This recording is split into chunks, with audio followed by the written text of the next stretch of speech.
अस्सलामुअलैकुम वरहमतुल्लाहि वबरकातुहू।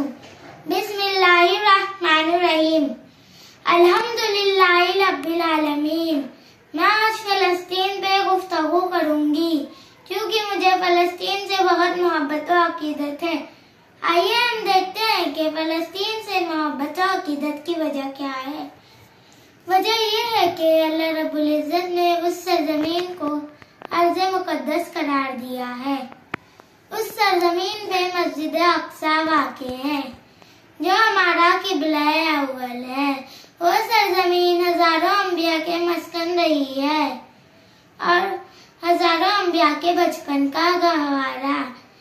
आइए इस अर्ज़ मुक़द्दस की तारीख मालूम करने के लिए हज़रत इब्राहिम अलैहिस्सलाम की याद ताज़ा करते हैं। हज़रत इब्राहिम अलैहिस्सलाम के दो बेटे थे।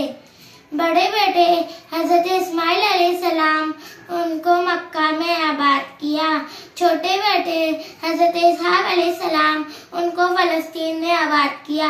इसहाक अलैहिस्सलाम के बेटे याकूब अलैहिस्सलाम ने मस्जिद अक्सा की तामीर की। मस्जिद हराम के बाद मस्जिद अक्सा ये कदीम तरीन मस्जिद है।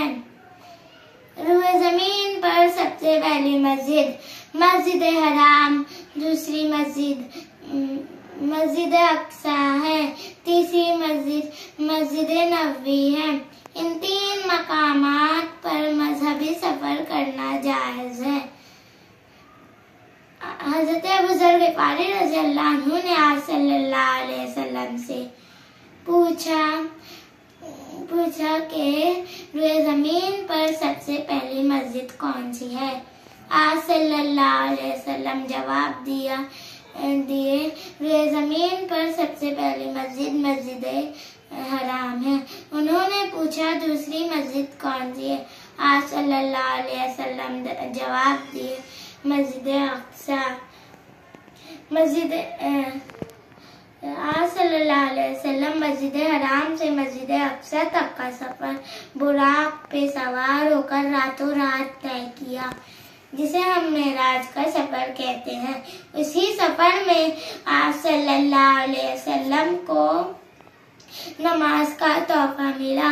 तमाम अंबिया ने मस्जिद अक्सा में नमाज पढ़े। आप सल्लल्लाहु अलैहि वसल्लम को ये शर्फ हासिल हुई कि उन्होंने तमाम अंबिया की इमामत की।